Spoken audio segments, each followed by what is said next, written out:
Okay, so great job on that WOD, everyone. I know that's a tough one. It piles up on you and it feels like it's hard to breathe. So last week on the weekend we did overhead squats, single arm dumbbell overhead squats.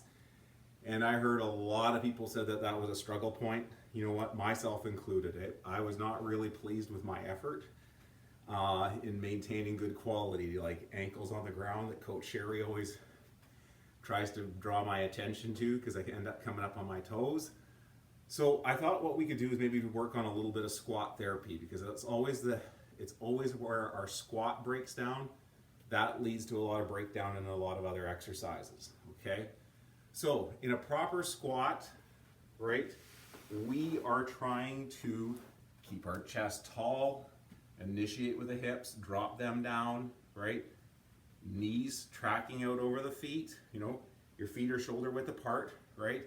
Tall chest, not collapsing forward. That collapsing forward, a lot of that can happen from a desk job where our glutes aren't as strong, hip flexors are bugging us.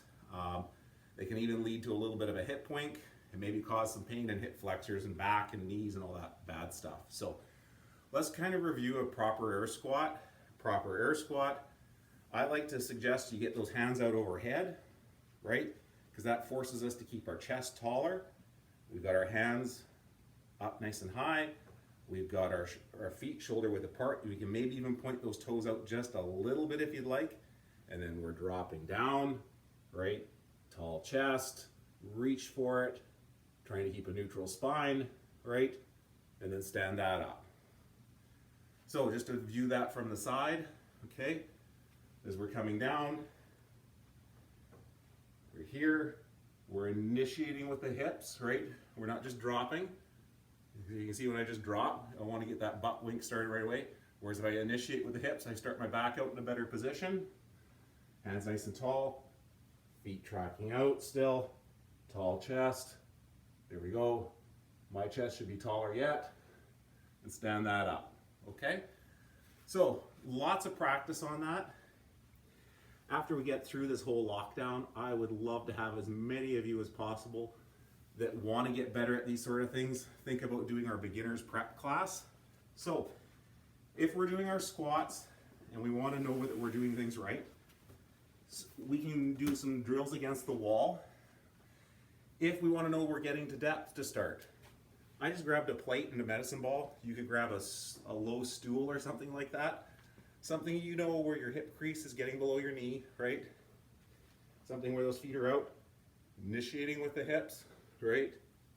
Down to target so we know we're at full depth, and we're standing that up. Okay, as we feel more comfortable with that, the next progression is to move to the wall.